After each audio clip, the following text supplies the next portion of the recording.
হচ্ছে, এখনো নতুন নতুন শব্দের আমদানি করে আমাদের জন্য, কিন্তু আমরা তাদের দিকে তাকিয়ে একটা মুচকি হাসি দেই আর আমরা আমাদের লক্ষ্য প্রাণে অবিরাম ছুটে চলি।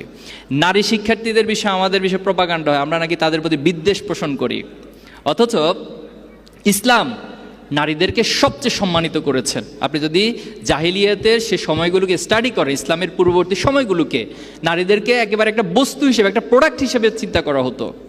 শুধু তাই নয়, কোনো অভিভাবক, কোনো পিতামাতার ঘরে নারী সন্তান জন্ম নেওয়া মানে এটা তার জন্য লজ্জাকর একটা বিষয় ছিল, এবং জীবন্ত সেই নারী সন্তানদেরকে কবর দেওয়া হতো।